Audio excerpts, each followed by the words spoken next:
Today is Wednesday, July the 11th. This is a regular meeting of the Pickens County Board of County Commissioners.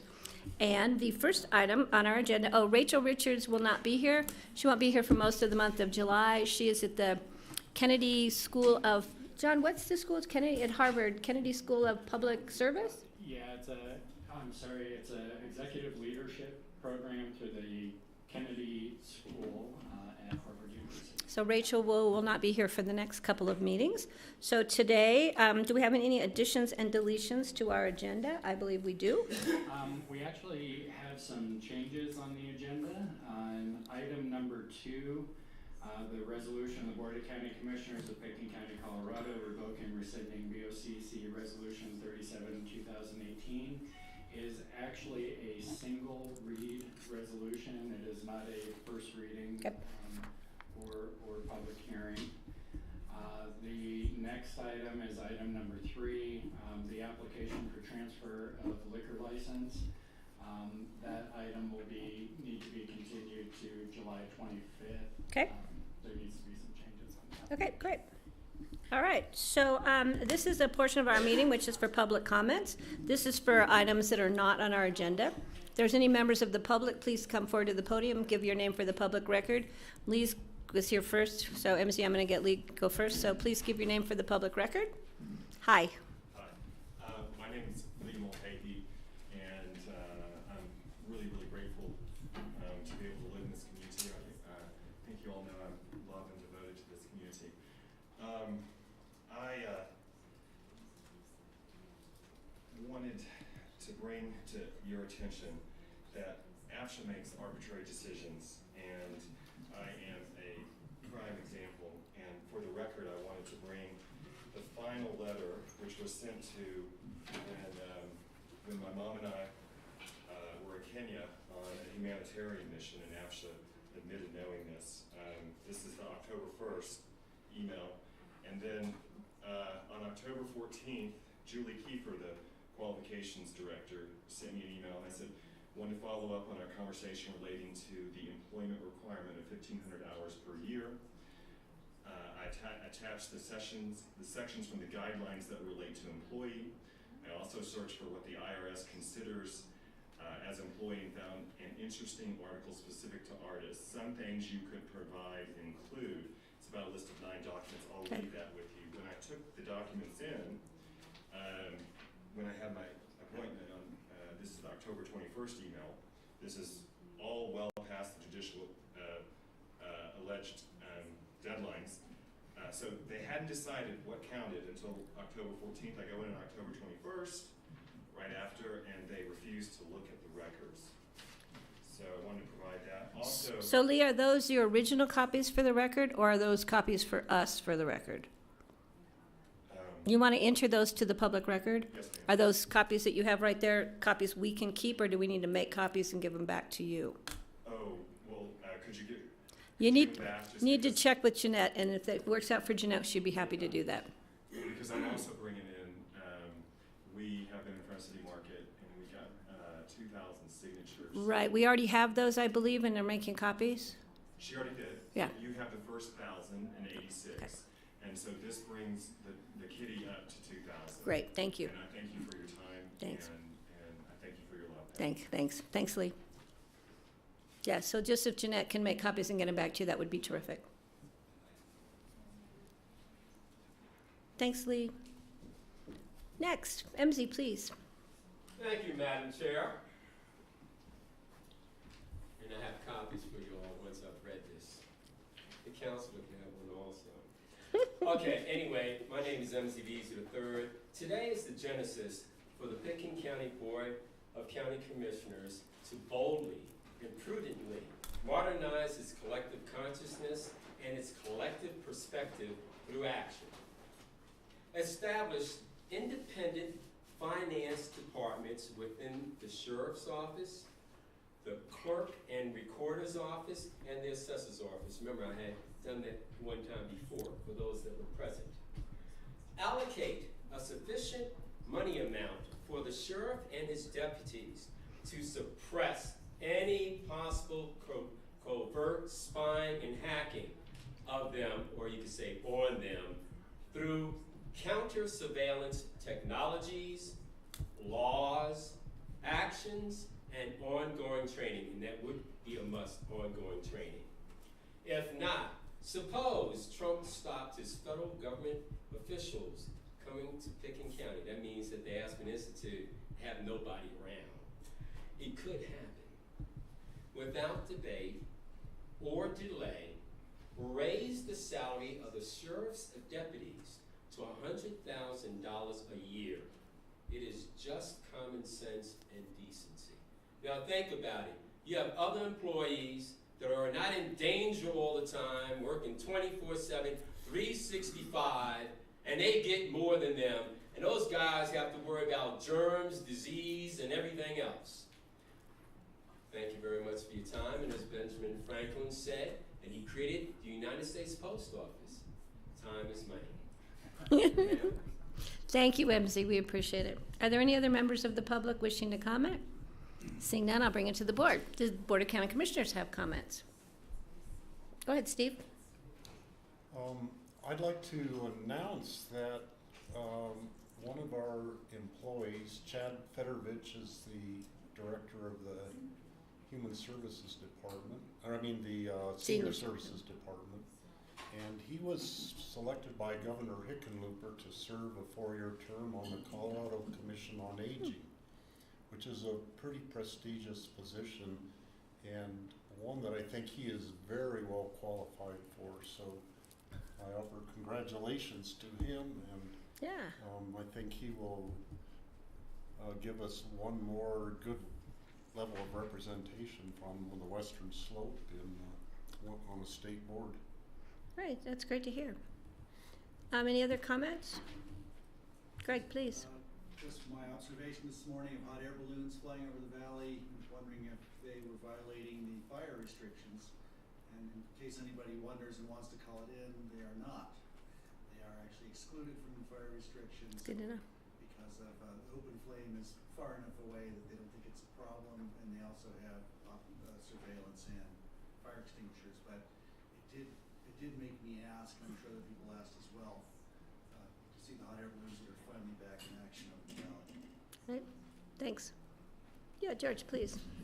Several months ago, Valerie McDonald, who was our emergency coordinator, came before us for approval for a planning document that incorporated all the response, immediate response organizations and people throughout the valley. It was about 600 pages or so, and that document proved its worth this past week in terms of the ability for all these organizations to come together united to fight the Lake Christie fire. And it just showed the importance of that pre-planning that has gone on for years amongst these organizations, so that if and when a disaster happens, everyone knows exactly what should be done and how to do it. And that plan from looking from the outside in was flawless. We got immediate assistance, we got immediate support. The chain of command was taken up immediately from the Basalt Fire Department to the Eagle County and then to the state. It just happened like clockwork. And that happening with that plan and with that coordination, I believe really saved the town of Basalt. And certainly, and also the town of Willits. That immediate action really did save our communities from a real disaster. So I really want to acknowledge all the first responders, the firefighters who are still out on the lines battling this fire. But thankfully, I don't think we're going to see any loss of any more structures, and certainly no loss of life. I also want to commend all the entities that were able to provide constant, up-to-date community outreach. We had a tremendous amount of support from the public officials that held nightly meetings at the town of Basalt High School, informing the public exactly what was happening. Our newspapers, I thought, and are still doing an extraordinary job in terms of reporting the status of the fire and some of the human interest stories. Our public radio stations, KJAX, is doing a 15-minute update constantly. And so I think that helped relieve a lot of the stress for those who were and are impacted by fire, being able to know and get up-to-date information. So I thought that was just extraordinary. Along with the first responders, it was incredible to see all the other organizations that jumped in to help, from the Red Cross that was at the Basalt High School providing meals, the Salvation Army that was and still is providing meals down at the command center, down at the Eagle County Annex building. RAFTA jumped in terms of providing shuttles back and forth to these meetings. So it was a true, beyond community effort, it was a true regional effort that just shows, I think, the care that we, and the care and the interest and the humanity that we all show, certainly in this valley when a disaster happens. And fortunately, it doesn't happen very often, but this was a real clear case of how this valley came together and still is coming together to meet a crisis. So I just want to thank everybody. One last note, as you mentioned, Steve, we had actually, an employee, Tom Dunlap, who is a snowplow driver in the wintertime and our consultant with our environmental health. He actually received an injury when he was on a bulldozer cutting some fire lines, and the bulldozer rolled over several times, and thank God he's doing well. He just had a few bumps and bruises. So thank you, Tom, for your assistance as well. Yeah, I was going to mention that we want to wish Tom well, and if there's anything we can do to help him out, please. John, if you could let us know if Tom needs anything. Yeah, George, those were great comments. Greg? I just wanted to add to that there was a high level of stress when you went to the public events and the briefings. You would see the stress and the fatigue on everybody's faces in the room. It was very stressful throughout the valley. And I know that Aspen Strong and Mind Springs Health were putting out extra people to help counsel, because people don't understand what the stress does to them, whether it's just makes you forget and more prone to accident, or anger, emotions, any of that. And what was nice to see is the mental health organizations were standing by and able to help, and helping people in bilingual fashion up and down the valley. So I'm grateful for them as well. Yeah, it was a great response. I'm going to add to that. John Peacock and I were down both at the shelter services down at Basalt High School, and at the public meetings in the evenings, and at the Emergency Operations Center at the Eagle County building. We spent, as you can tell, I'm still raspy voice from spending a lot of time in the Mid-Valley because of the smoke issues. There will still be smoke. People need to realize it could be weeks, if not months. We will still have smoke coming off that area. So please, unless you see something that really is a physical or extreme danger to yourself, 911 has been overloaded in the Mid-Valley with people calling when they see flare-ups or candles up on the mountains, because every once in a while a stand of older, taller evergreens, firs, pines, I should say, will ignite. So please don't overwhelm our 911, only really in a case of emergency, or you can call the non-emergency number, and I don't have it right off. It's a 920-5130, I think. 5310, got the numbers right. 920-5310, that's a non-emergency number. If you just think you need to report something, a lot of people are uneasy. We totally understand that. We are all uneasy. So there's going to be smoke on that mountain for a while. They are starting to, decommission on the ground, and some of the efforts, but people will still be there. They're still making sure that those parameters, those lines are secure. There's still some open lines, some burning that's going to happen up into the higher elevations, higher levels, where it's really not safe to put people on the ground. It's rough terrain up there. So it has been an amazing effort. I heard it over and over again from the incident commanders and from the fire ops gentlemen, that they've been to communities all around the country, a lot of them in the western states, and communities really rally, but they said our community was exceptional. The way the communities came together, there were no jurisdictional or political boundaries, you spoke English or Spanish, it didn't matter, everybody was there to take care of each other, and it made me, I'm gonna get emotional, made me really proud of this community as a whole, and the responses from the first responders, from the people that came in from all over the country. It was amazing to see it all click and all come together. So before I close, there will be a We Thank You party for the brave men and women from the Lake Christine fire. Please join us for a free barbecue. It's at Escobar Patio. It's the owner of Escobar. He is putting this on. It's this Sunday, the 15th, from 11 a.m. to 2 p.m. They're doing cash donations at the door for the families impacted by the fire. But this is a thank you for local first responders.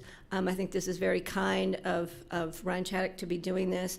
I have some brochures that they will be around town, but if you want to go by and just drop off cash donations for those families, this is a great opportunity. Sunday on the Escobar Patio, on July 15th. So thank you for that. The last closing remark, if you please make sure, no matter where you live in this valley, that you have a to-go bag packed and ready to go. It's really critical. It can happen at any time, any place, and we've been saying for a while this summer, it's not a matter of if, it's a matter of when. So please have that to-go bag packed by your door with your things like prescriptions and your passports, some of those kind of belongings, emergency phone numbers in case something happens, power goes down, you don't have your phone, you can still have those numbers because we know everybody lives by the numbers in our telephone, our cell phones. The other thing too is to create a list. Walk around your house, create a list of personal belongings, photographs, photo albums, those kind of things that you're going to want to take with you. Christmas ornaments, little things that you don't need to pack now, but on your way out the door, have a box ready that you can pack those personal belongings and you can put them in your car. It's critical. Because those are things that if you lose them in a fire, you're going to wish you'd taken a little time ahead of time. So please remember, be ready to go and get out of there. And it's better to leave early and then find out you didn't have to go than to stay and have it be too late. So please remember, be safe. So I'm going to bring us back to our meeting unless there's any more comments. Thanks. Thank you for your time. Okay, next item on our agenda is the Roaring Fork Fire Rescue Authority Ambulance Services License and Ambulance Vehicle Permits. That's a tongue twister, you guys. I had a hard time with it yesterday. Yeah. So thank you. Please introduce yourselves for the public record. Hi, Phyllis Mattice, Assistant County Manager, and I'm the liaison on the administrative side of this process. Richard Cornelius, a Division Chief for Basalt and Snowmass Fire Districts and Chair of Pitkin County Emergency Medical Trauma Advisory Council. Thank you for being here again. Now we're to the point, we did a little bit yesterday explaining the creation of this new fire authority. The combination of Snowmass and Basalt requires licensing paperwork be completed so that they can work toward reimbursement, Medicaid, Medicare, with a start date of January 1st. So this is just the beginning of the process. And I'll let you go on with the specifics. Yeah, explain to the public this new authority. Sure. So on December 18th, the Basalt and Snowmass Fire District Board signed an IGA to form the Roaring Fork Fire Rescue Authority. And so effective January 1st, 2018, the administration from those districts started working for both districts. On January 1st, 2019, all remaining employees will transition to employees of the Roaring Fork Fire Rescue Authority, and also all the assets of those fire districts will be transitioned to the Roaring Fork Fire Rescue Authority. The joint board actually meets today, so we'll continue to have board meetings for the Basalt and Snowmass Fire Districts, and then we have a Roaring Fork Fire Rescue Authority board that's made up of 3 members of the Basalt District Board and 3 members of the Snowmass District Board. Perfect. And so the public knows too, it's not just the fire trucks, it's also the ambulance districts and those 2 organizations that will become one organization as with their employees as of January 1st, 2019. And so moving this forward for the ambulance licensing, which we do once a year for the Aspen Ambulance District and for Basalt Snowmass, Those are the only ones. We don't do, Carbondale is in a different. Correct. So we do that once a year, so we're doing this now so you can get the paperwork in order for reimbursement from Medicare and Medicaid. Perfect. Per Okay, Colorado statute, counties are the ones who license the ambulance services and permit the ambulance vehicles. perfect. So that's the process we're good doing today. clarification. So are there any questions from the board? Nope, seeing none? Well, more of a comment, and we talked about it yesterday, just so the public is aware there. If you live in one or the other of the districts, you have a mill levy that shows up on your property tax bill, and it's different for the two areas. And we confirmed yesterday that that will remain the same. You'll still pay the same amount. And I really like to see this move, because there were places where one district covered one side of a road and the other one covered the other side of the same road. So there's going to be a lot of efficiencies by having this combined. The other thing to add too is that the Aspen Ambulance District is a different district. It's not associated with the Aspen Fire Protection District. Actually, this board serves as the board for that district, the Aspen Ambulance District. So, but they're still mutual aid. You know, everybody's still backing each other up, as we have for many years, and that will continue between Snowmass, Basalt, and Aspen, and that's cool. And we, if need be, Carbondale. We still do mutual aid there. Yeah, absolutely. When the fire authority is fully formed, January 1st, 2019, we'll continue to have mutual and automatic aid agreements with Carbondale, Rural Fire Protection District, Aspen Ambulance District, and Aspen Fire Protection Perfect. District. Great. And just Thank you. one thing to add to Steve's comment, there are different mill levies that the property owners pay within the Snowmass and Basalt districts, just like there are different liabilities with the bond issues that have recently been passed. So those property owners will continue to pay the same amount of property tax in those districts. Great. Thank you. Do I have a motion? Steve? I'll move to approve the ambulance service licenses and ambulance vehicle permits for 2019 for the Roaring Fork Fire Rescue Authority. I was going to let him read the title this time. I tried it once and wasn't getting anywhere. I'll second. I have a motion, I have a second. Any other comments from the board? Seeing none, I'll call the question. All those in favor, please signify by saying aye. Aye. Motion passes 4-0. Thank you. Thank you Thanks very for your much. time. It was nice to see you 3 days in a row. Absolutely. That was great. And thank you for all the work you guys did down in Basalt. Please take it back to everybody personally from us. Okay, thanks a lot. Next item on our agenda is a single reading. This is a resolution of the Board of County Commissioners of Pitkin County, Colorado, revoking and rescinding BOCC Resolution Number 37, 2018. And it's, would you please introduce yourself for the public record? Good afternoon, Richard Neely, Assistant County Attorney. Patty? Yes? Is Greg, you need to recuse yourself. Oh, yes. I'm sorry, I didn't mean to interrupt you there, Greg. Thank you, thank you. Thanks, Greg. All right, as Patty said, this is a resolution of the Board of County Commissioners revoking and rescinding BOCC Resolution Number 37, 2018. This is an informal resolution. I know the agenda was a little bit mixed up, and I'm sorry for that confusion. This is just a single reading. There is no public hearing on the 25th. So, as you know, informal resolutions must be adopted by a quorum of the board. We have a quorum here, so you guys can act by a majority vote here if you so choose. I know you're familiar with this a little bit, but I'm going to give a little bit of background for those who aren't as familiar, members of the public. Resolution 37, 2018 was a land use application that came in front of this board, and the proponent or the applicant was Closer Investments, LLC. Closer Investments was seeking activity envelope and site plan review for a 1,000-square-foot cabin up in the rural remote zone district on the eastern side of Richmond Ridge.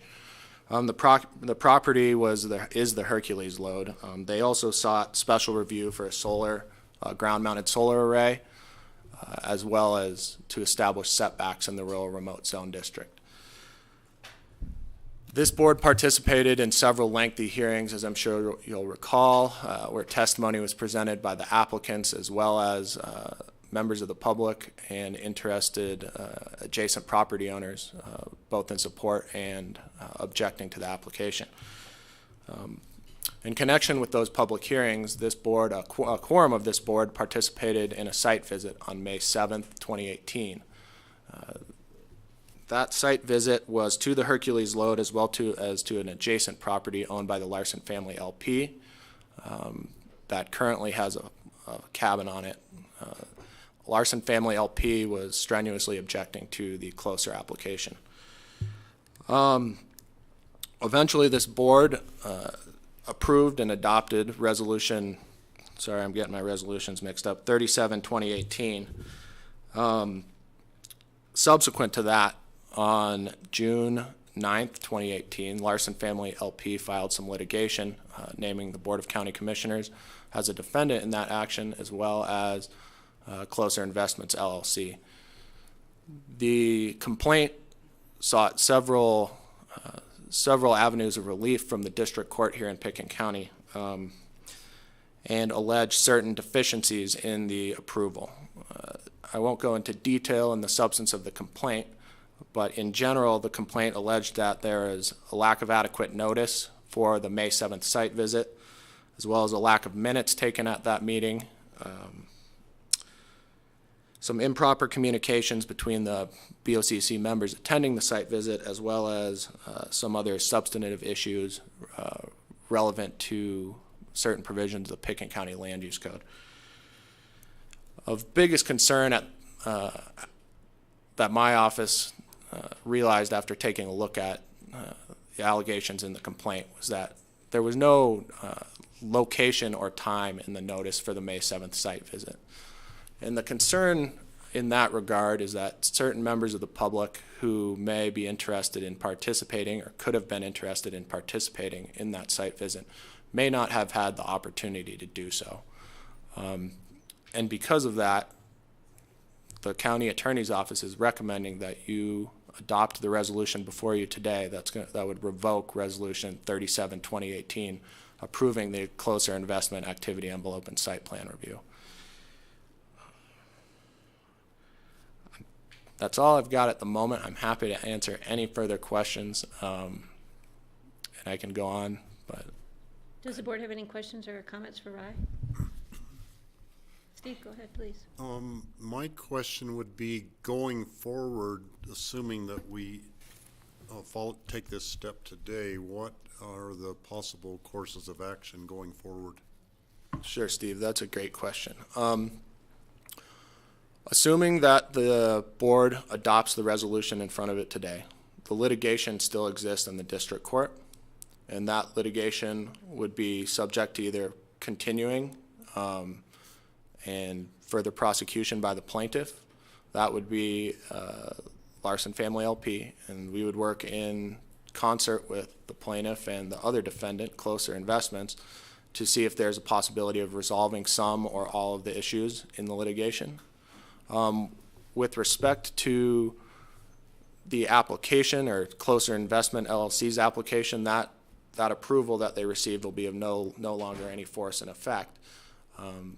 They would be free to submit, and when I say they, I'm sorry, Closer Investments would be free to submit another land use application with the Community Development Department seeking the same or different approval for the Hercules loan. I don't know when that would be forthcoming or if that would be forthcoming. I would anticipate that it probably will, but that is for the Closer Investment team to decide. So. Okay. George, did you have any comments or questions? Well, I think, Rye, you presented this well. I think it's unfortunate that there wasn't a proper public notice, but that's critical for us. And so that was an error on our part, which has led to this. We have taken steps to ensure that that won't happen again in future for other site visits that the BOCC will be taking. So it was a good lesson. And so with that, I would make a motion to approve this resolution. I'll second it. So I have a motion and I have a second, and I'm going to make a quick comment. I just want the public to know that this prior week, this is not an excuse. This is just a statement of fact that our esteemed county attorney here was evacuated from the fire area, and he's still on evacuation notice because of personal issues in his family. So I just want people to know that Rye has been diligent in working with us and trying to get this moving forward as quickly as possible under extreme circumstances of duress. And I want to thank you, Rye, for taking the time. Rye and I were in communication this last week between me being in Basalt and him not being in Basalt because of the evacuation notice. So, Rye, we're glad that you are safe and sound. Glad you came before us today, and I too will be supporting this motion before us. So, no further comment. No, this is not a public hearing. Nope, this is not a public hearing. This is a single reading item on our agenda. So I'm going to call the question. All those in favor, please signify by saying aye. Aye. Any opposed? No. Motion passes 3-0. Thank you, Rye. Thank you, Commissioners. Moving along. Next item on our agenda, Greg, thank you for coming back, is an individual consideration public hearing, another one reading. This is an application for transfer of liquor license submitted by Woody Creek Station LLC. We need a motion to continue this until July 25th, 2018. Motion to continue, thank you. Do I have a second? A second? I have a motion and a second. Jenna, is there anything else we need to know on this? Nope. Okay, yes. This is a public hearing item, so if, Oh, yeah, should see if anybody is thank here. you, Steve. Is there any member of the public wishing to comment on this? It will be continued. We will continue the public hearing along with this until July 25th, but we'd like to offer the opportunity if anyone came today. Seeing none, I'm not going to close the public hearing. It will be continued as part of this motion. All those, do I have a motion and a second? All those in favor, please signify by saying aye. Aye. Motion passes 4-0. Thank you. Thanks, Steve, for that. Next item is a individual consideration public hearing, second readings. First one is a resolution approving second quarter budget supplementals. Hi, Connie. Please give your name for the public record. Good afternoon, Connie Baker, Pickens County Budget Director. This is second reading and public hearing for the second quarter supplemental requests.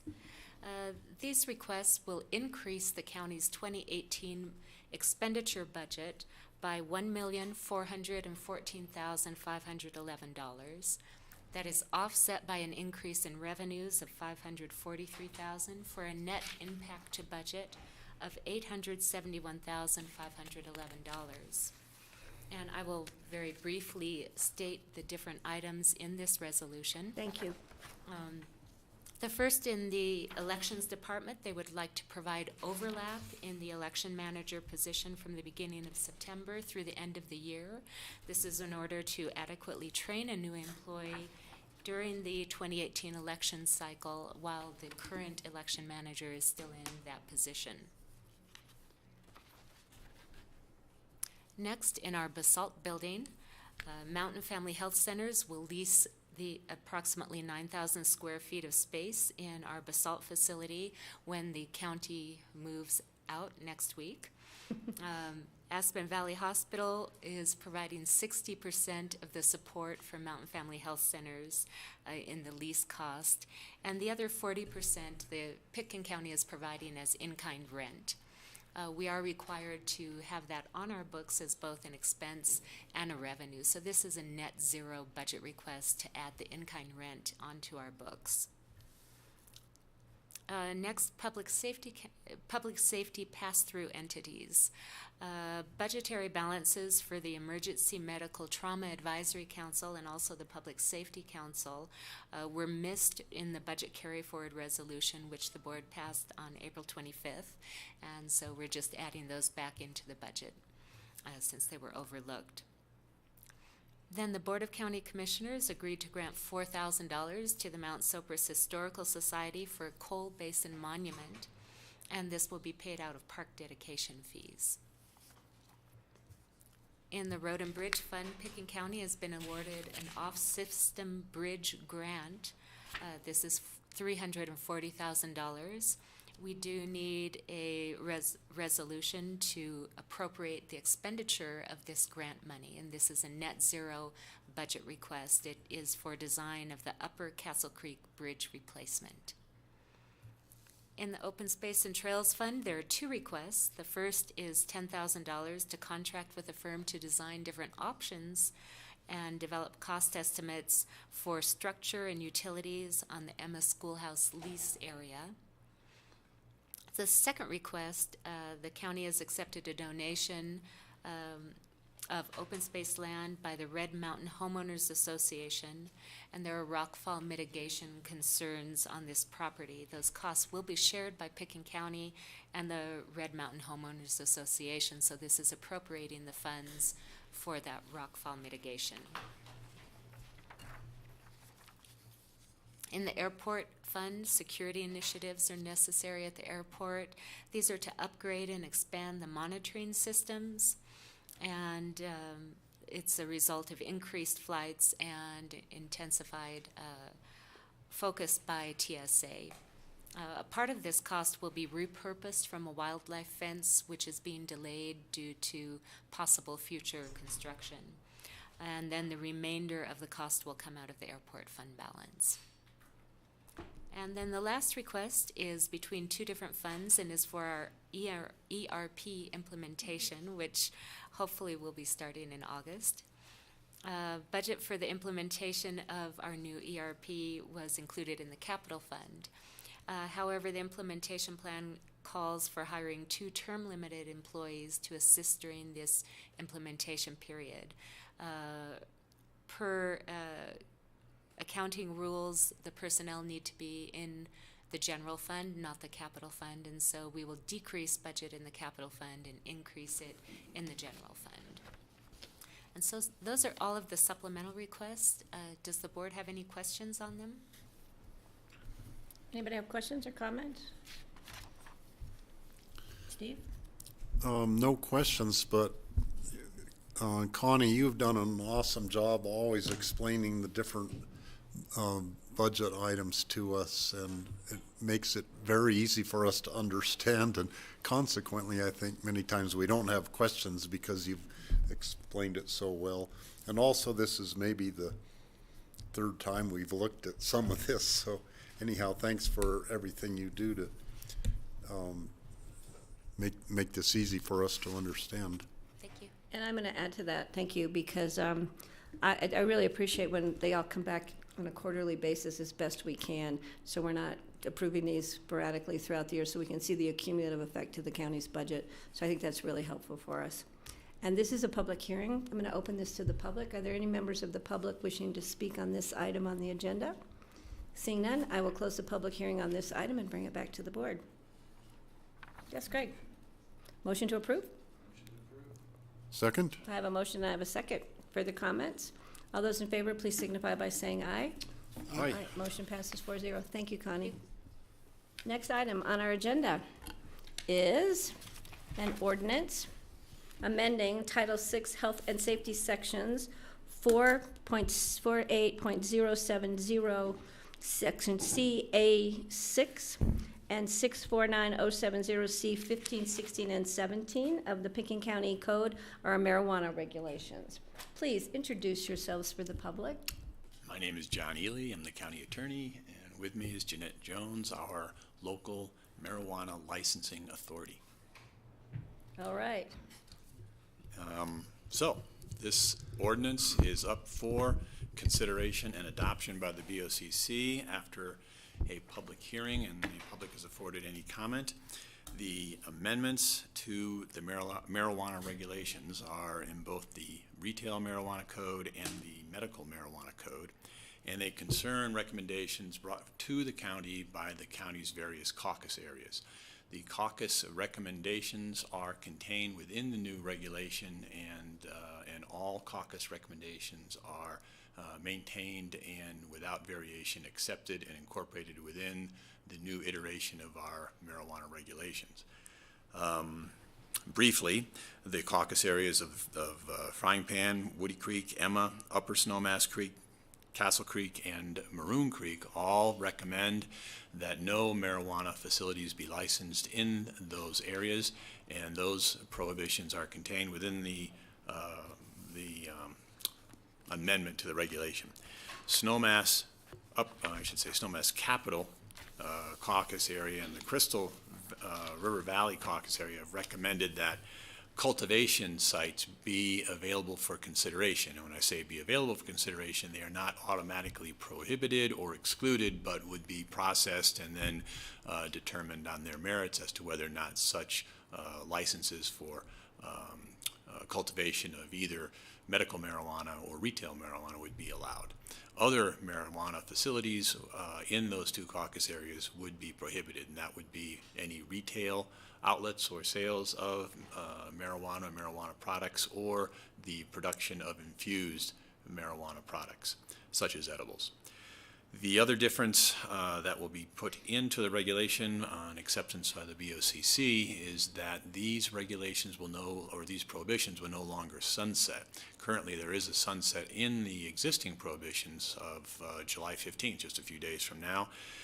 The prohibitions, as I briefly outlined them, will continue and survive in the county regulations until the BOCC takes affirmative steps to change those. And those steps could be made upon a recommendation of a caucus area or individual citizen or the board itself or perhaps staff. The ordinance does contain direction to county staff to within 5 years from now to take another look at the matter and the prohibitions and to interact with the caucus areas to see if there is any desire to change these prohibitions or to change any other aspect of the marijuana regulations. And that is it. Right. Jeanette, did you have anything to add to that? I don't think so. I think John covered it very well. Does the board have questions for Jeanette or for John? Steve? Well, not a question, a couple of comments. Number one, the Snowmass Capital Creek Caucus, which has always had the name Creek in the name, and then I notice on the ordinance that the creek is struck out every time, but it's always been known as the Snowmass Capital Creek Caucus on documents going back years and years. So I think that it should continue. We should keep the word creek in there. Is there a On this clarification on that? ordinance. And it was struck out for some reason, I'm not sure why. I went by their emails and by their letterhead that is the name of the caucus now. So I will check on that. David, I believe it is. Yeah, just creek, and creek singular was never creeks, but just creek.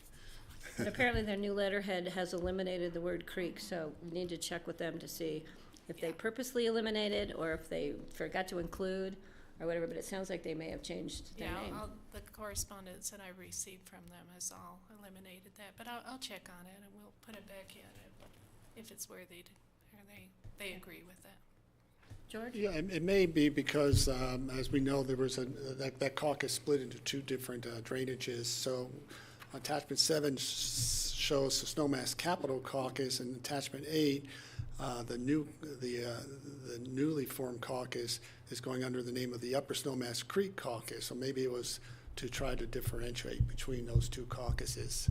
So Jeanette, you could follow up on that. Yeah, that's a good point. So this is a public hearing. Are there any members of the public wishing to speak on this item on our agenda? Please come up and give your name for the public record. Hi, Val. Hi. Yeah, just go over to that podium because you need to be on mic. Thank you. Hi, my name is Valerie Braun, and I live in Woody Creek. I'm representing the Woody Creek Caucus, and I'm also representing the Pitkin County Joint Caucuses Committee that's recently formed. And we just wanted to say thank you very much for taking the time to look at what all the caucuses had to say about this issue. It was a very important issue in our caucus review, or in our master plan reviews, and we just really appreciate that. It looks like that's being honored. That time and effort that each caucus has put into this is being honored, and we just wanted to say thank you very much. Thanks, Val. Thank you, Val. We like hearing that. That's nice. Thank you very much. Any other members wishing to speak on this item? Seeing none, I will close the public comment and bring it back to the board. I make a motion to approve. Thank you. I'll second it. I have a motion, I have a And second. I do have Further? a comment, one comment. The reason we decided to put the 5-year time frame in is partly has to do with the fact that it's on the national scene, the situation is changing, and I believe sooner or later, cannabis products will be totally decriminalized and maybe totally made legal on a federal level. I think it's only a matter of time that happens, and who knows when, but maybe within 5 years. And I know that in my caucus's discussions on the issue, some of the people were opposed to allowing any marijuana in the caucus area because it was against the federal law.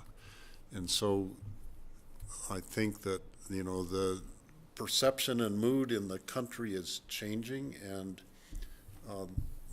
having a 5-year review process will allow the commissioners at that time and the caucuses also to take a look at the issue again and see if they want to do it any differently. Okay, good point. So I have a motion, I have a second. All those in favor, please signify by saying aye. Aye. Motion passes 4-0. Thanks. Thank you, gentlemen, ladies and gentlemen. And John, don't move, because you're up next.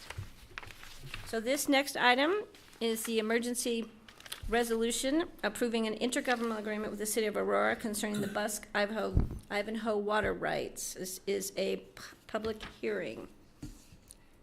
Thank you, sir. Yes, Patty, this is a public hearing and confirmatory reading on an emergency ordinance, resolution that was passed on June 13th of this year. This particular process is mandated and dictated by the county's home rule charter. The resolution previously adopted by the board authorized the execution of several documents that established an IGA between ourselves and the city of Aurora, as well as 6 other West Slope governmental or quasi-governmental entities, as well as the State Engineer's Office, Division of Natural Resources. The purpose of the IGA was to authorize the stipulation for settlement and entry of a decree in Water Court Division 2, which is Pueblo, concerning an application that had been filed 2009 by the city of Aurora. The application will allow water to be utilized by the city of Aurora through the BOCC Ivanhoe system, as well as for the benefit of Roaring Fork citizens, the Roaring Fork River itself and Pitkin County, the attribution of up to an additional 1,000 acre feet per year, 2 flows of the upper Roaring Fork River. The intent being that water, once bypassed from the Independence Pass Trans Mountain Diversion System, will be in the river and benefit the river at least through the city of Aspen when the river has its confluence with Maroon Creek. That's all I have. Yay. And how long have we been working on this, John? A long time, well, 2009. So it's been a lot of effort from the county attorney's office, for which we truly thank you. George? So, John, if we look at today's situation with the fork and now with the cameo call, if this was in place currently, would we see any benefits, or how would that have? We would have seen additional benefits to the flow in the Roaring Fork, and the benefits would have been significant. In fact, it would have been, this particular year, if it had gone into effect, it would have been 900 additional acre feet to the flows in the Roaring Fork. However, this is a dry year, and when the water resource isn't available, it's just not available. What this IGA and the resulting stipulation and decree will do is a reallocation of the water resource so that the Roaring Fork River sees more water flowing in it.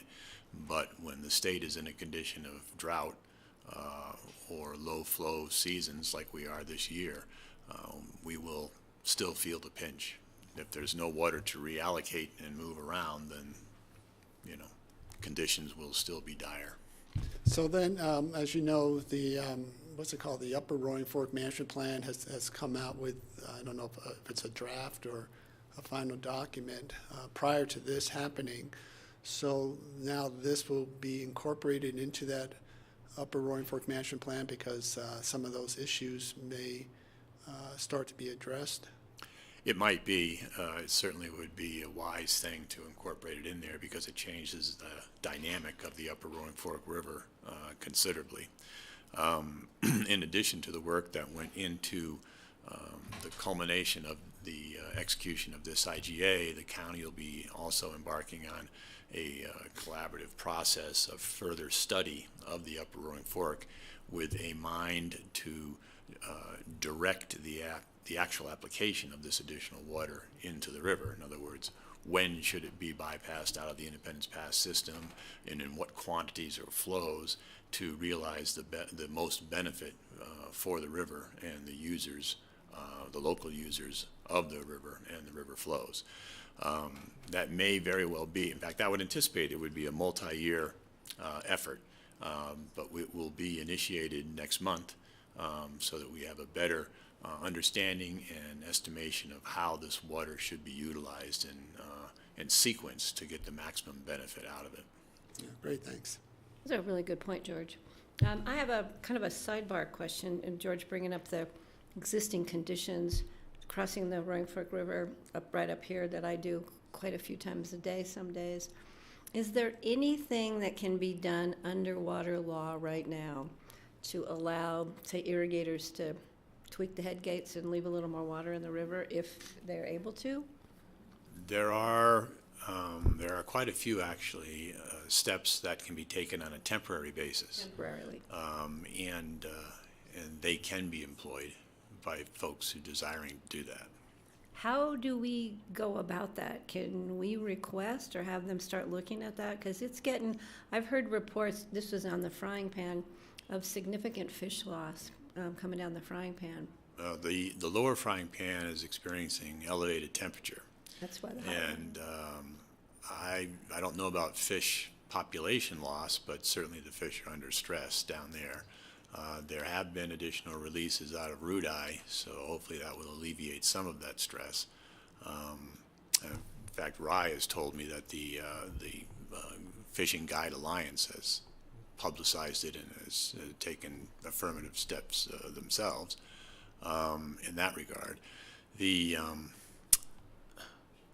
It's a tough year. Aren't they asking people not to fish after like 2:30 in the afternoon? Right, I'm going to ask Rye, because I think this could be a good time, sorry guys, but for a public announcement on the health of that river.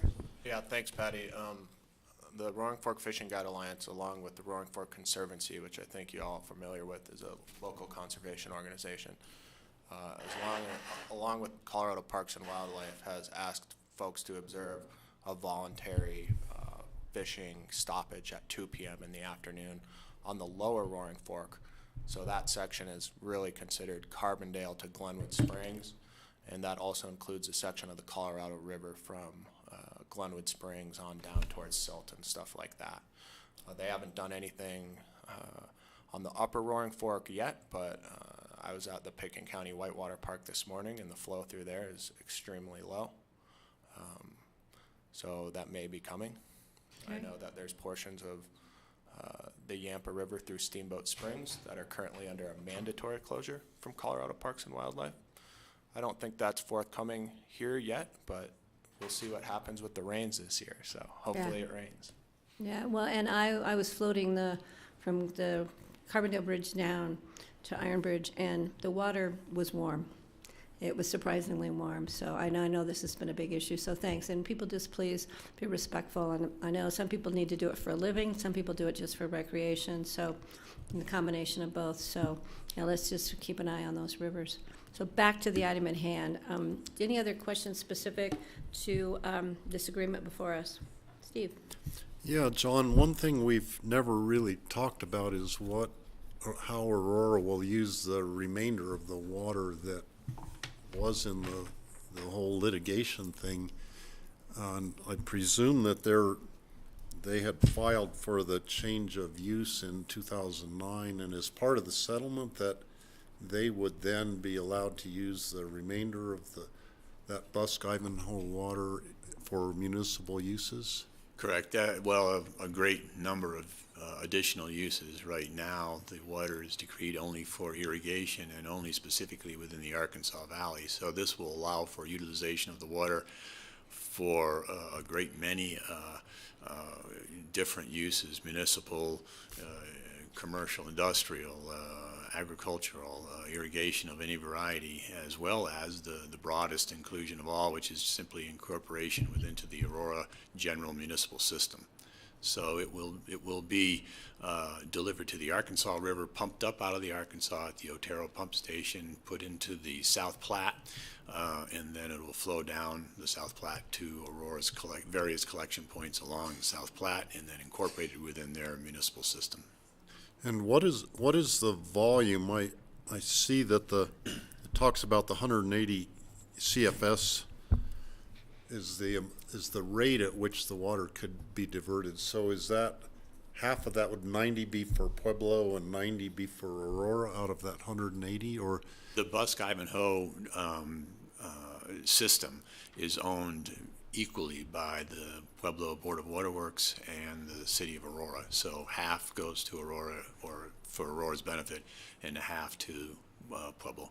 So then how does our 1,000 acre feet equate to the 180 cubic feet per second that they're allowed to divert? Well, it doesn't equate to the rate of diversion through the Carlton Tunnel, which is the tunnel that transports water in the BOCC Ivanhoe system from our side of the Continental Divide to the east side. What it relates to is the total volumetric limitation that can be taken through the tunnel. So of the 2,416 acre feet, up to 1,000 acre feet will benefit Pickens County and the Upper Roaring Fork, and the rest will benefit the city of Aurora. The way it works mechanically is that Aurora will actually keep physically all of the water transported through the BOCC Ivanhoe system, but through their ownership in the Independence Pass system, Twin Lakes, a proportion of their interest in the Independence Pass system will be bypassed at Grizzly or at Lost Man and left in the Roaring Fork River. Mm-hmm. So there should be no visible change in the Frying Pan River because Correct. They'll continue diverting the same amount. Correct. Where we'll see the differences on the Roaring Fork because they won't be diverting as much to the Twin Lakes. Correct. Specifically in the Upper Roaring Fork. Right, and the Upper Roaring Fork has been the focus of concern. I mean, when you deplete flows anywhere, it can be of concern, but the status of the Frying Pan is simply better than the Upper Roaring Fork, not having land development along its watercourse, the upper watercourse in the Frying Pan River basin, like we do here in the Roaring Fork, and the Roaring Fork long being recognized to have holes, if you will, below certain points of diversion where the water quality and the water flows are significantly changed. Okay. Good question. So this is a public hearing, correct? Correct. So I'm going to open this up to members of the public wishing to speak on this item. Seeing none, I will close the public hearing and bring it back to the board. Steve? I'd move to approve the emergency ordinance approving an IGA with the city of Aurora concerning BOCC Ivanhoe water rights. I'll second that. And I want to thank you, John, and your staff. And you and Laura have done a huge job doing this, and Rye's been backing you up on this side of the mountain over here. But yeah, it's incredible. It's taken a long time, and I can't wait to see next summer, because this won't take effect until next year. Correct. That we will have more river in the water, more water in the river in the Upper Fork, and I think that's critical. So thank you guys a lot. Thanks. So I'll call the question. All those in favor, please signify by saying aye. Aye. Motion passes 4-0. You did it. Well done. Yeah. All right. Next item on our agenda is a resolution granting annual review approval to the Elam Gravel Pit Special Review Permit 2017 operating season. It's been a while since I've had the pleasure of seeing you in front of us. Seems I've been seeing you everywhere else in town, but Just give me 1 second. I'm going to pull a map up for this review.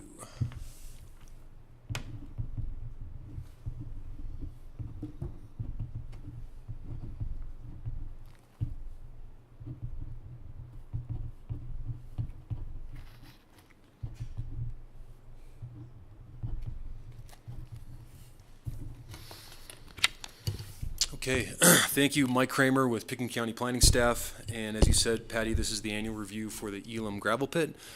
And this is the 2017 operating season that we'll be looking at. Sitting next to me is John Mueller, who represents Elam Construction.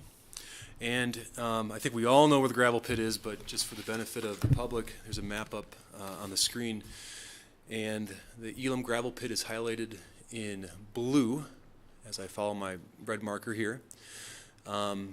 It is to the east of Upper River Road and south of Woody Creek Road. The pit, this is an aerial view of the pit, 2017 aerial, and for some background for those board members who haven't had the benefit of doing the special review and the annual review every year, the pit has a phase 1 operating area of right here. This phase 1 area has been mined out, and Elam is currently taking intake of materials to fill in the phase 1 pit area, and that phase 1 pit area reclamation is happening right here. The entrance to the pit is down to the south where they have the scale and the offices, and to the west over here they have their seasonal workers and worker housing for the pit. And then to the east is the phase 2 area, which was approved by the Board of County Commissioners in 2009. And this phase 2 was essentially an expansion. It allowed Elam to mine more gravel out of their property. And as you can see on the aerial here, that mining is currently happening. And John can fill us in on the rate of mining and what's expected in the future for 2018 and so forth. Part of our annual review involves some consideration for the neighbor to the north, which we've been calling the Braun residents. And I can tell the board that the Brauns have sold the property and no longer are the owners, so I don't think we see them here today. No. But we do acknowledge it as the 480-foot residence because it's 480 feet from the phase 2 mining area as far as where the expansion was approved. Elam has some certain operating requirements in their 2009 approval and then some subsequent approvals by the Board of County Commissioners. Namely, these requirements revolve around how the phase 2 expansion area gets mined. As you can tell, as you travel up and down Highway 82, Elam's required to stay on the west side of that big, for lack of a better word, berm as they're mining. And they obviously have been accomplishing that. We can see that every time we go up and down the valley. They also have some noise monitoring requirements, which the applicant has put in their packet. The two big decibel level limits that Elam has are that they have to maintain a 55 decibel level limit at the property line while they're mining. John has provided that information. There were a couple spikes in that noise monitoring protocol, and we can ask him to clarify on those spikes. The second big decibel level limit that's established as part of this review was the 48 decibel level limit at the Braun residence, the former Braun residence. We, Pickens County, Community Development and Environmental Health, did not receive any complaints for noise this year, so I just wanted to acknowledge that. Other aspects of our review consider dust and dust suppression. Elam is required to maintain a certain dust level and water haul roads as they're mining, and that's evident that's happening. We did not receive any dust complaints this year. And then, as some board members will remember, a big part of the phase 2 expansion area included planting of trees. And I'm going to use my pointer up here to show where that phase 2 expansion area is and where the trees went in. But basically, I'll outline the phase 2 area as so. And then this is the road that accesses the northeast side and then west side of that phase 2 area. Elam in 2009 was required to screen using vegetation to screen the residents up here from the phase 2 pit area right here. And that included a number of plantings, specific plantings. We had conditions in previous approvals regarding number of trees, types of trees, irrigation requirements, and so forth.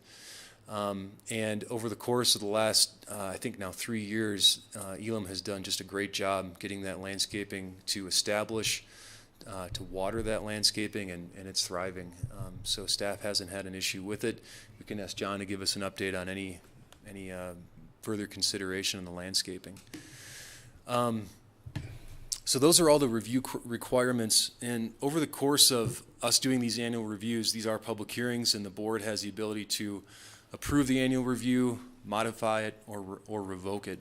And the board over the course of the years has modified some of these requirements, and you can see that as outlined in the draft resolution.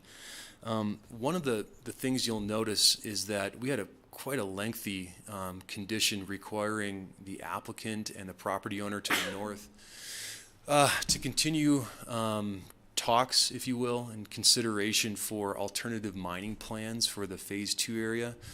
The previous owner was concerned about the visual impacts, the noise impacts, the dust impacts, and our staff, Picken County, and the applicant in Elam met multiple times over the course of the last 2 years to try and come to some type of agreement that could essentially mitigate and maybe lessen some of the impacts.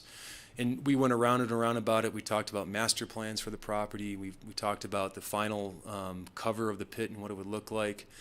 Elam at one point submitted a final plan for the pit, which involved subdivision of the property into multiple residential lots, which, as I outlined in the memo, is not a proposal at this time, and if it would be, it'd be many, many years from now where that would come into play. But with the property owners leaving to the north, those conversations and requirements in that previous 2016 operating approval have ceased. We have not spoken with the new property owners. As far as I know, they received public notice for this annual review hearing, and staff proposed to take that condition out of this resolution if the board saw fit. And if we hear from the neighbors, we're more than happy to meet with them and talk with them about what the Elam approvals are and what they require. But at this time, we haven't made contact with them. So that's the background, and you have a draft resolution in front of you with some very standard conditions requiring soil sampling for intake, water sampling for a small pond runoff pond that exists in the lower part of the pit.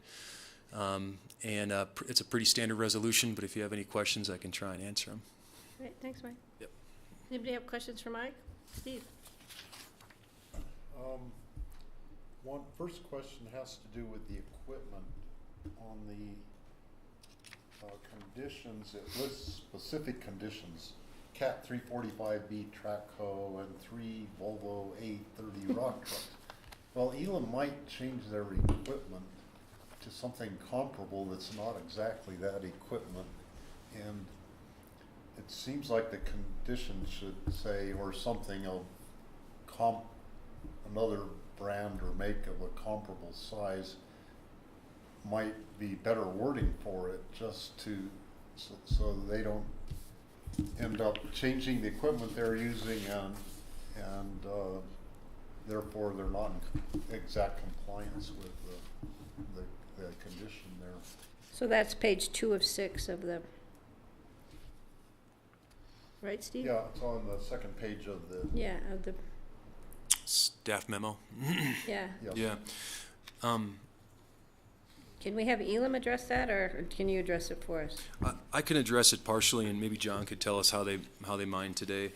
But that condition was placed in an approval by the board in 2012, and it was approved at a time when Elam won a bunch of bids for repaving Highway 82, and I think it was the county road repaving, Maroon Creek Road, Castle Creek Road, and I think maybe McLean Flats got repaved portions of it.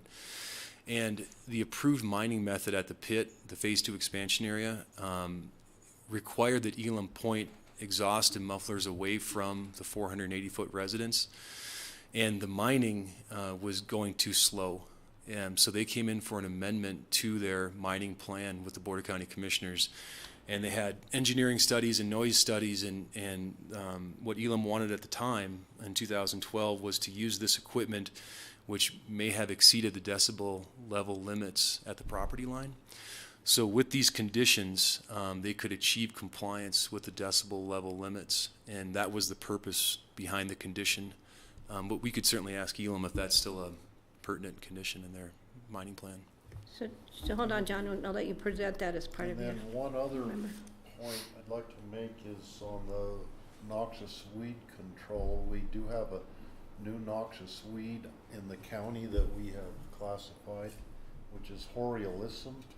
And there is some of it present in the McLean Flats area, not too far from the gravel pit. So I'd want to make sure that the company doing the noxious weed control is aware of that and is on the lookout for it on the property. I have no idea if it's on Elam property, but it's close enough in proximity to where I know that there is some that I think it could very well have some of it there on the property.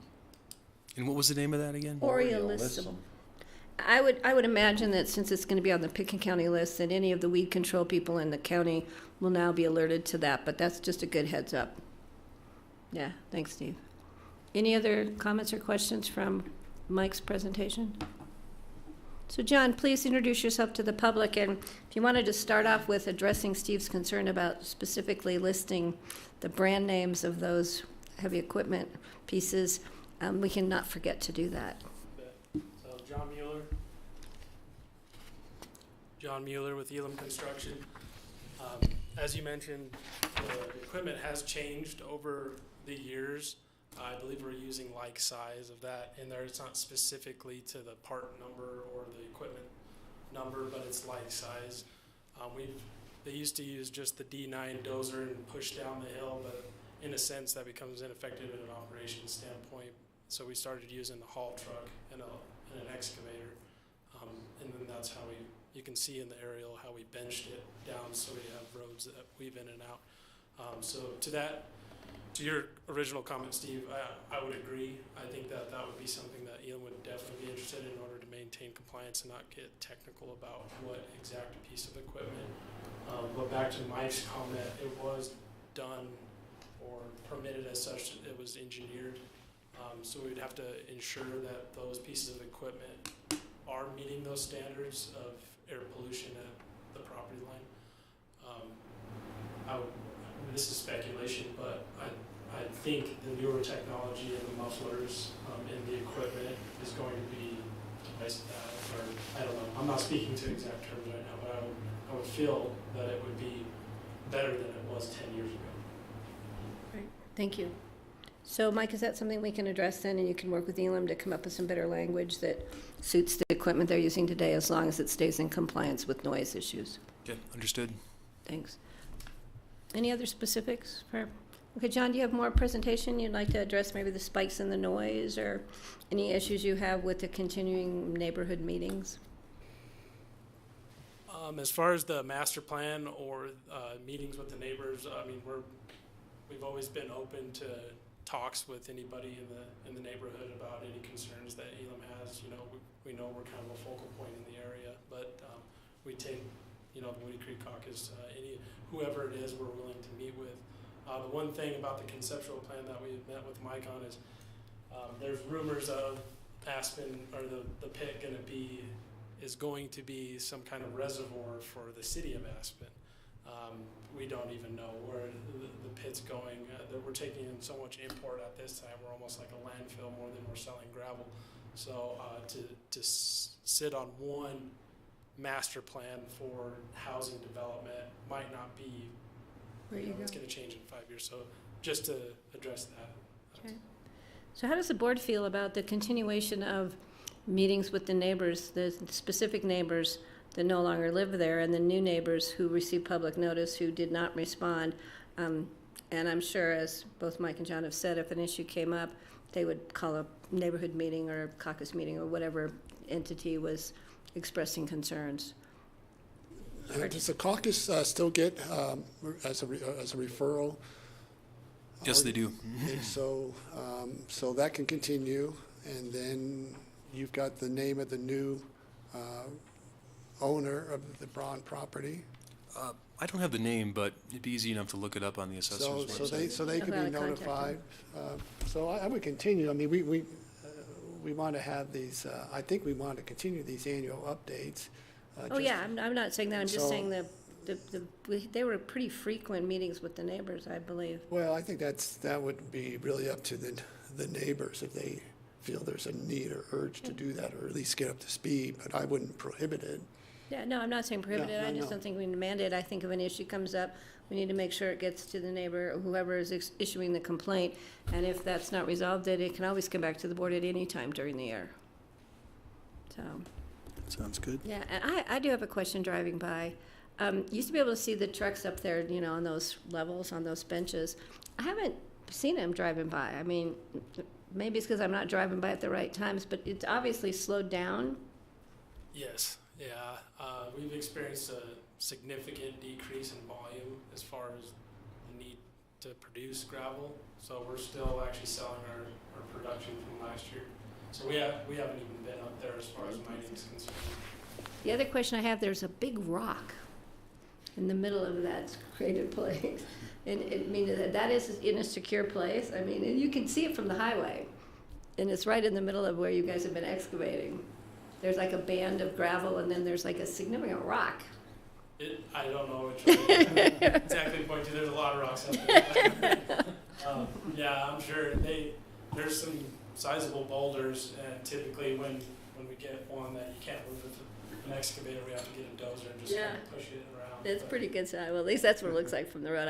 We keep an eye on you. Yeah, I was going to say, I'll go up there and take Yeah, we keep, you know, we watch. It's like you said, it's a focal point when you're driving by, and it's a focal point in that neighborhood. And over the years, we really appreciate the great job that Elam does to listen to the neighbors and try and rectify any issues. And I'm glad to hear the landscaping has taken. I know that was been a huge issue for many years. So I think that's great. Are there any other comments or questions from the board? Because this is a public hearing, I believe. Would you mind just pointing out, just so for reference, where the Woody Creek Tavern would be, so people understand where we're, it's the one point geographical interest point that just. I'm not sure if I could point to the exact. It's probably right in the parcel, middle. but I think we're looking Right about in there. Right, thank you. Yeah. Just so people understand what we're talking about. And this is completely invisible, of course, but from the tavern, but it's just right up over the hill. And that's a good point, but I don't know if Elam had anything to do with the Holy Cross power pole that has the osprey nest. Were you part of that? I don't know if any of you have seen it. You can sit at the Woody Creek Tavern on the patio and watch the ospreys. It's really neat. Yeah, sorry, I don't want to take too long, but it actually landed on the power poles. Right. And we lost electricity for like a day and a half. So we're like, we got to do something about this, but we can't. So we originally tried to put the orange caps. Right. He made a nest right in the middle That's of the orange caps. So we lost power again. So we finally got in touch with Holy Cross Energy, and they said, "Oh yeah, we'll put a pole up." So he took a year, but he finally got a nest built. They're juvenile. A juvenile osprey. Yeah. So he finally got a nest established because it kept blowing off. So they put some forks on there to kind of help him out. So he's got it going. It was amazing to sit there and watch them. Both of them were soaring. It was a hot day, so they were just taking off on the thermals, and it was fascinating to sit there at the tab, you know, and be able to watch that. So thank you for that effort, because you know we've taken a lot of efforts with that, with our open space and trails. You know, down at the Emma School, across from the Emma School, and it's pretty neat. We have another nest on the pedestrian bridge down in Emma. Which we are the young couple that's hanging out there. So great. I was just thinking, if the ospreys shut the power down twice and didn't get electrocuted twice, he must be pretty smart, he or she. Or maybe that's why it's taken her so long to move to the new location. Yeah. We don't know if they had any eggs. We don't know if there's any young ones in there yet. So, but thank you for that effort. So I'm seeing that close the public hearing, bringing it back to the board. I do need a motion to approve. I move to approve the resolution granting an annual review approval to Elam Gravel Pit Special Review Permit. I'll second. I have a motion and a second. Any other comments from the board? Seeing none, I'll call the question. All those in favor, please signify by saying aye. Aye. Motion passes 4-0. Thank you. Nice to Thank you. see you again. So next item on our agenda is a resolution approving the Celestial Land Company LTD reinstatement of vested rights. We have a notice here to continue this item until the September the 12th, 2018. This is also a public hearing. Are there any members of the public here today wishing to comment on this item? Seeing none, I will continue the public hearing if the board approves to continue this item. I move to approve. Second? I have a motion, I have a second. Any other comments? Does staff have anything to add? Okay, I'm going to call the question. All those in favor, please signify by saying aye. Aye. Motion is continued to the 12th of September along with the public hearing. All right, we are going to open discussion. Thanks, You Patty. can't believe caught we're me- already there. I know, you caught me off guard here. Just, We had a discussion about how this meeting would run today, and I think I'm winning, so. You are winning right now. Thanks, guys. Thanks. So, just a couple things for the board. First of all, there's a conversation starting with Representative Rankin, who has suggested incentivizing expenditures under some of our human services funding, specifically around child welfare, to underspend allocations. And as the board is aware, historically, particularly smaller rural counties, because you don't have as much in ways of economies of scale, tend to overspend the allocations from the state. And then there's a reallocation at the end of the year shoring up when we've overspent. They're looking at changing that process, which we think would have a negative impact, particularly on smaller rural counties. And so we were going to invite our local representatives as well as Rankin, who's a member of the JBC, just to come and have a visit. And so we'd probably be looking for one or two board members to be part of that. But we want to act quickly because that conversation is starting. We felt that was in line with past board policy, so we've started reaching out, and unless the board wants us to back up on that, but we'd like to just invite our representatives to the table So you're to talking represent the concerns. And Millie and Carrie. Carrie and I think it'd be great. It's too bad because we just saw Representative Rankin at the EOC down in Basalt. Yeah, but so we'll just see who can attend and we'll see what the date is. Yeah. And then you, I believe, had interviewed an APSHA applicant. Yes. And Carson? Yeah, so the city has not interviewed them yet. Lee Mulcahy also applied. The city did interview Lee, but Lee has not applied with the county for that same So role. it's the same joint seat? Yes. I thought the city was interviewing Carson right after the same afternoon we interviewed him, and I thought they approved him. Well, if they did, we haven't gotten that, so you may be ahead of us on knowing what's happened. Because I was- Yesterday. That was yesterday, right? Yeah, so. Did they yeah. We did, and I thought he Yeah, was. I think he's a good candidate. I would like to go ahead and approve him on our end as, we have to wait till if Lee is applied, we have to. Well, listen he to both. hasn't applied with us, so we just wanted to let you know that he'd interviewed with the city, but we haven't gotten any application. Because it's a joint seat, so he has to apply so, with both. Yeah. I guess we should wait for that clarification, but, I don't know why we would interview someone who has a lawsuit against that organization, frankly. I don't know if there's anything that we can do to not just, with our building code we do. In the past. Looking at John Ely to see if there's anything that mandates the guidelines. The board over time has kind of gotten into a pattern of conduct and interview scheduling and so forth based on a trigger of simply filing an application. But to George's point, there's no obligation to interview candidates that you feel for whatever reason are not currently qualified to hold the position. Well, So the board in the past, and it is completely at the board's discretion. The board has interviewed Lee for other positions, and then subsequent to that had declined interviews simply because the board had interviewed him before. It's really up to you guys what you'd like to do there, but the board has declined to interview applicants, just as John said, in the past, either because of issues. You knew, or because you've previously done interviews and felt like it probably wouldn't be worth the applicant's time or yours. Well, it's really up to the board. I myself, it's thinking that the issue at hand with him is really weighing more on the city level, and the city chose to allow him an interview, is my understanding.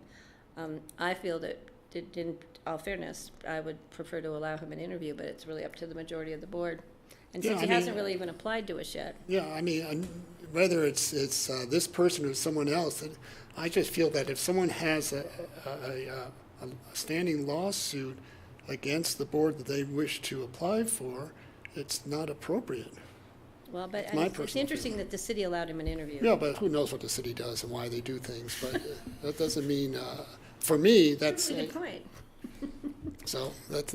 Well, it says he has not applied with us yet.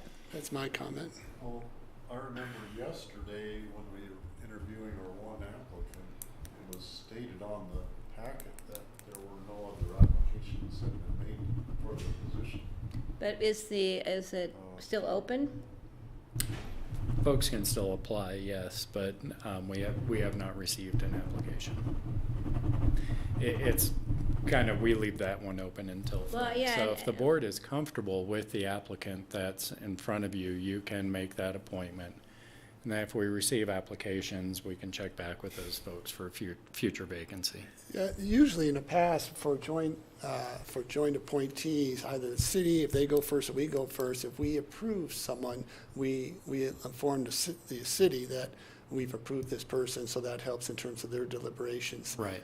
And then, as we talked about yesterday, there is an alternate in that position already.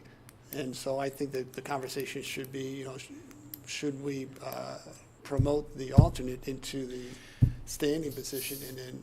So actually, you guys already gave direction, I think, to support that. That was John Ward, I think, moving into the regular position. So this would be for the alternate. So my question would be, let's find out what the city did yesterday afternoon.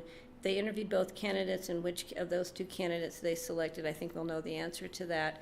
And then I would be comfortable appointing Carson to the seat. But let's just, to be clear, find out what the city's action was yesterday. So what I'm hearing, just a shortened version of that would be, if they did appoint Carson, this board would be comfortable supporting that. Yeah, it's a shortened version. Thank you. Okay. Then the other question was whether the alternate actually wanted to take the regular position. Mike was going to clarify that with him. Yeah, that needed to be clarified, first of all, whether the alternate wants to step up, and he might be happy just being the alternate. Right, So John, just to be technically correct, we should wait and find out. Well, then we'll appoint him to the other seat. We'll appoint him to one seat or the other. So yeah. I think that's what we're. I just want to clarify the standard protocol, regardless of who's applying. In a normal situation like this, would we decide on a day like this that we could just spontaneously appoint Carson, or we put it on the next agenda? Yeah, so it's really getting direction to prepare a resolution to make the formal appointment. Come back to us formally. Right, got it. And if someone else came in, anybody else came in and wanted That to could apply, change. that could change. And so I would say let's stick with the protocol. Yeah. Right. So it'll be back on in 2 weeks, and if somebody comes in that 2 weeks, we'll pull the reso, and we can decide what to do at that point. Great. But nobody has applied so far. Okay. John, did you have others? Just a reminder, we are preparing to make our move from the Basalt location and the old courthouse into our new facility. That move will be starting on Monday and really going through the 19th. All departments should be up and operational in the building on the 19th. Bigger question, do we have a CO? We are in our final inspections for those, and there's quite a bit of work going on to finalize things. We are expecting the CO tomorrow. Great. Is Rich away or out on He's evacuated. evacuation leave? He's here, somewhere in the valley. Yeah. Okay. So he's back at work. Yeah. Okay. I just had a question regarding, because I dumped a load of books on him earlier in the year, and I thought I should at least go get those back so he doesn't have to move them. No, he's back in his play. Oh, move him back up here. Oh, yeah. Here, right. There was can an do that. issue, and I apologize to Rachel. I haven't had time to read it. She sent us an email about Social Security, or did anybody else get it? I saw it. You did? And she wanted us to think about writing a letter? We could, let me see, I can find it for you, Patty. Yeah. Yeah, so why don't we, protecting Social Security? I just found it. John, did you Right. get it? Kara got it. It's the Colorado Fiscal Institute. We may want to consider a formal letter to Senator Bennett and Senator Gardner. It was from Rachel. So why don't we have Kara look at this? It went to her. Yeah. You don't see, I'll forward to you, John. Yeah, I don't, thanks, George. So let's just keep that on the table for maybe Tuesday. How's that, guys? Is there any other open discussion from other board members? George? I got a couple things. While we're talking about board appointees, we also interviewed Barbara Reed yesterday for Healthy Community Grant Committee. Yeah, so we did get another application for that position, so we're going to try and schedule an interview. There's and then two bring open seats on that board. I thought there was one. I No, thought Mitzi told us there were That's two. what we were told yesterday, yeah. I would really like to support her. But I thought there were two seats. I thought we were told there were two open seats. I think so. Check. Why don't we double check? It sounds like if there are two open seats, right now at least I'm hearing from two of you that you'd like to appoint Barbara. If it's one, I'd suggest we hold off until Yeah. we do the. So is that the board's direction? Yeah. And so we'll clarify Neither that. one of these are easy. Yeah, I would just say we're supporting Barbara's appointment to the open seat. If there's a second open seat, we'll interview. If not, we'll hold the appointment for Barbara till we interview the next candidate.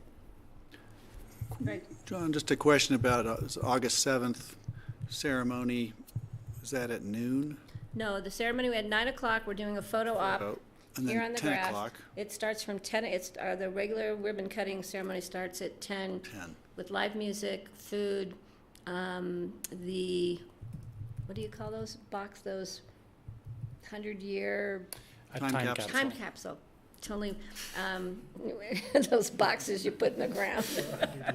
You dig them up in 100 years and hope they're still there. We'll be doing that at the same time. The public is 10 a.m. invited. And we are sending formal, beautiful written invitations to elected officials in the valley. And we will be emailing. I've had some interest, having just met with congressional representatives, their staff, who are interested in maybe joining us. So we'll just send them out an email invite to those different offices. That would be Corey Gardner, Michael Bennett, and Scott Tipton's office expressed interest. I just have a couple other items. Yeah, go ahead, George. I mentioned this last week in terms of the used vehicle lot on Highway 82. So it's been a week now. The boat and trailer is still there. The truck is still there, and there's a car still there. Well, George, with all due respect, we've been dealing with other issues. Our No, law I understand enforcement that. has been, Yeah, I understand, but it's, yeah. anyway, just as a reminder. Okay. Yeah. And last, dealing with these other issues, I think it would be appropriate for the board to consider contributing from our discretionary fund to those families that lost their homes. I think there's an Aspen Community Foundation is accepting donations. I'm not sure how they're distributing it, but I think we should look at helping out those families. I totally agree. And let's find out what the there's the GoFundMe page for the Williams family that was raised almost $17,000 the other day, which was huge. But let's find out the best place to do that and then bring it back to the board maybe on Tuesday, if we can. That's a great idea, George. Thank you for bringing that up. And it was Aspen Community Foundation? I thought I read that today. I don't know what the appropriate place to. There's something in the paper today too about the other family, the Hispanic village. How they're distributing it. I'm not sure. That'd be interesting to find Yeah. out. Yeah, that's a really good point. And again, there will be a fundraiser for them on Sunday. They're doing cash donations at the door for this event at the Escobar patio from 11 to 2. So for anybody in the community who would like to contribute some money to those families. Any other open discussion? Steve? Lee Mulcahy has been done public comment about maybe 3 times now about his issue to us, and he's left materials with us. And I think it would, in fairness to him, I think we should have an analysis of that, perhaps by the attorney's office, just to then inform our board as to, you know, what, if anything, what the situation is, what, if anything, we should be aware of or would possibly want to do. Well, I have spoken with Lee directly. I have spoken with a member of City Council, and apparently what Lee is actually requesting, I think he's just documenting his issues to us and to the public again through our venue of public comment. He's asking the city for a mediation hearing before City Council, which is not allowed under APSHA's rules and regulations. And the city has discussed whether they should allow him that hearing or not. And if so, it's really not allowed by the APSHA current rules and regs. So I think that's a discussion amongst the city. His issue, even though it is directed at APSHA, which we are part of, it's specifically directed toward actions of the city because he's in city housing. So if we want the county attorney to take a look at it, I don't know what you'd be looking at, because I'm not sure what our role, maybe that's it. What role do we have, and if we have a role, I don't know. Yeah, and I mean, maybe the answer is we just sit back and watch what the city does, but I think in fairness to Lee, I think we should look at it and get a legal opinion, since we are part of APSHA, and we could weigh in or choose not to weigh in on the issue to the city. Okay. So we'll ask for legal advice maybe at our next executive session. Lee has not specifically asked the county to do anything for him. I think he, again, just wants to document this issue, and that's his right to come to public comment. Okay. Greg, do you have any public comment? Nope. Any more? Yeah, just a note for the board, and we'll get this framed up, but Greg Knott from the Basalt, chief of the Basalt Police Department, did issue a what's called a challenge coin. Phyllis told us yesterday. Did you bring it? Oh, she did tell you yesterday. Yeah. Okay, great. No, it is not with me right now, but my intent would be to do a paragraph write-up on what it is and frame it and put it somewhere where all Pickens County employees could see great. it. So That's a great idea. The newsletter. okay, good. Might have room. I thought you had it around your neck there. No, that's our new IDs. Oh, when do we need to be doing that? Yeah, we'll need to get you IDs. Because either that or we will not be allowed in the building soon. And maybe there's something behind that you're not telling us. Possible. All right. Anything else? We're good? I did need a motion to adjourn, please. I will make a motion to adjourn. I can do that. Second. I have a motion to adjourn and a second. All those in favor, please signify by saying aye. Aye. Thank you. Thanks, Grassroots.